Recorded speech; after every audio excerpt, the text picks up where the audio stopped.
Hello नमस्कार, cooking with वंदनामध्ये आपलं स्वागत आहे। आज मी तुम्हाला कांदा लसूण न घालता पूर्ण स्वयंपाक जे मी सोमवारच्या दिवशी माझ्या घरी करत असते तो करून दाखवणार आहे। तर तुम्ही शेवटपर्यंत हा व्हिडिओ नक्की बघा। तर सर्वप्रथम आपण साधं आणि पौष्टिक असं वरण बनवणार आहोत। तर त्यासाठी मी अर्धा तास आधीच तुरीची डाळ पाण्यात भिजू घातलेली होती। आता तिला आपण कुकर मध्ये डाळ घालून त्याच्यात एक टोमॅटो आणि हिरवी मिरची घालायची आणि 2 ग्लास असं पाणी घालायचं आणि तिला व्यवस्थित वाफवून घेणार आहोत।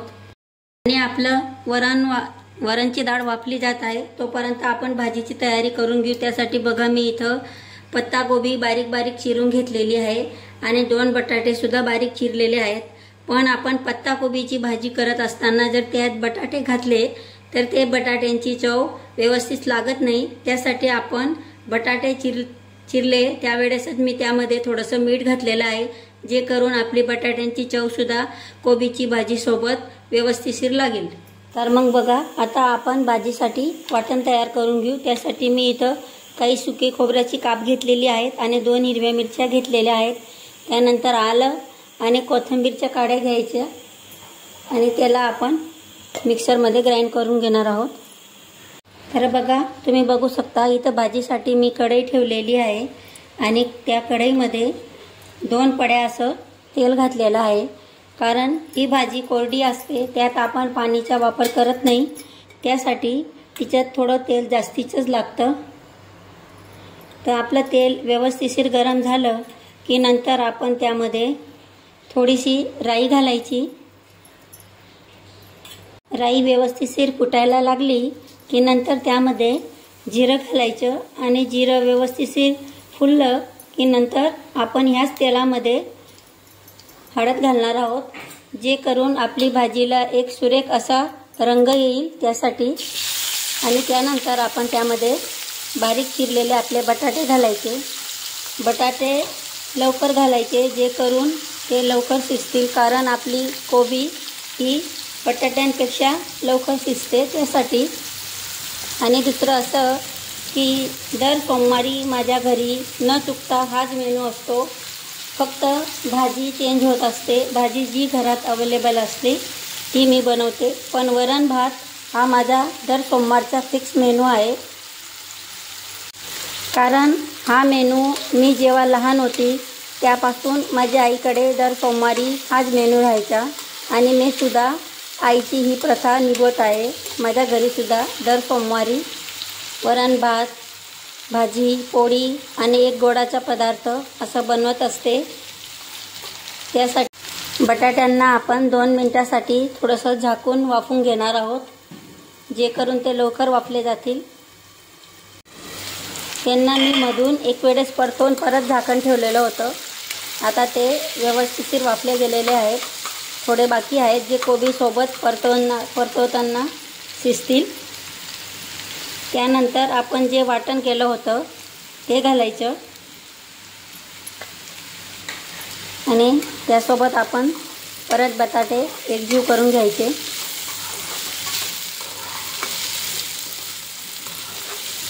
सोमवारी माझा उपवास असतो, त्यासाठी मी त्या दिवशी स्वयंपाकात कांदा व लसूणचा वापर करत नाही। नाहीतर आपण जर कांदा लसूणचा वापर करत असतो तर ह्या वेळेस आपण इथं लसूणची चटणी घातली असती। त्यानंतर बघा जी आपण बारीक चिरलेली कोबी आहे ती यात घालायची। हे बघा कोबी सुरुवातीला पूर्ण कढई भरून दिसते, पण हळूहळू ती कमी होते। त्यासाठी जी भाजी ह्याप्रमाणे सुरुवातीला कढई भरून दिसते त्या भाजीत आपण मीठ लवकर घालायचं नाही, नाहीतर आपल्या मिठाचा अंदाज चुकू शकतो। त्यासाठी आपण मीठ नंतरच घालायचं।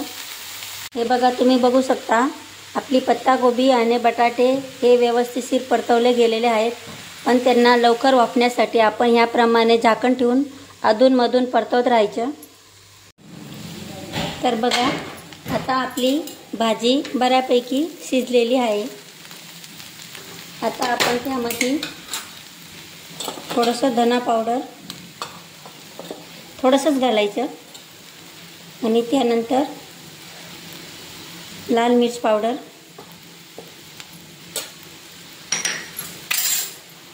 एक बारीक चिरलेला टमाटर आणि चवीप्रमाणे मीठ.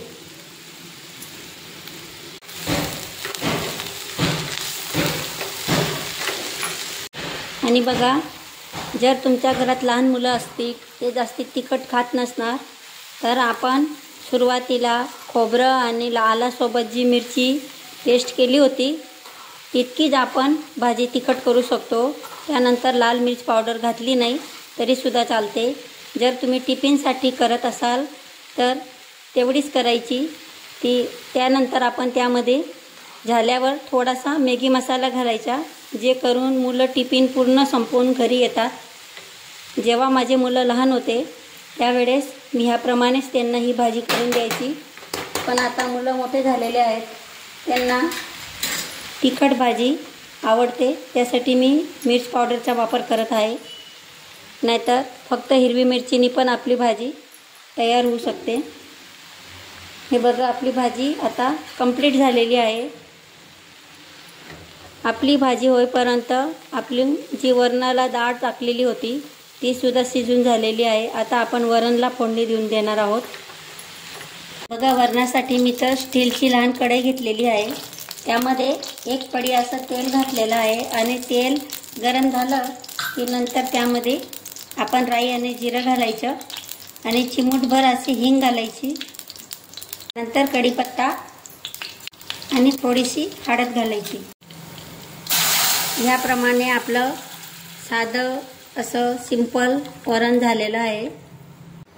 त्यानंतर त्याच्यात चवीप्रमाणे मीठ घालायचं आणि त्यात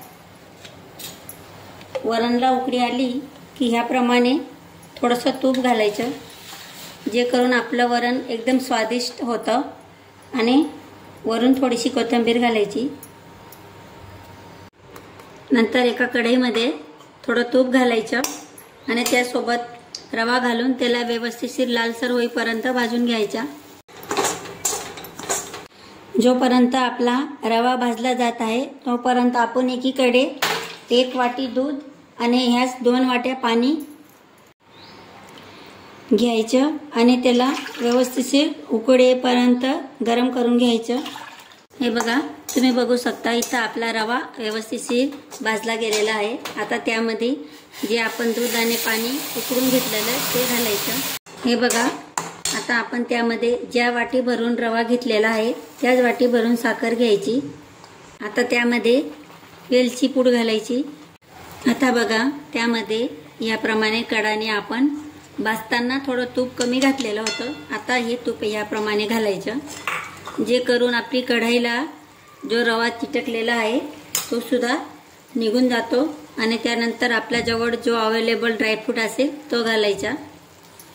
तर मग बघा, याप्रमाणे माझा सर्व स्वयंपाक कंप्लीट झालेला आहे. आपला शिरा सुद्धा बनवून तयार झालेला आहे. तर मग आता तयार आहे आपलं साधं आणि सात्विक जेवण. साधं जेवण आहे पण पोट भरणारं जेवण आहे. तर तुम्हाला जर ही रेसिपी माझी आवडली असेल, हा स्वयंपाक आवडलेला असेल तर माझ्या व्हिडिओला लाईक शेअर करायला विसरू नका आणि माझ्या चॅनलला पण सबस्क्राईब करायला विसरू नका. तर भेटूया अशी काही साधी सोपी रेसिपी सोबत आपल्या पुढच्या व्हिडिओमध्ये. धन्यवाद.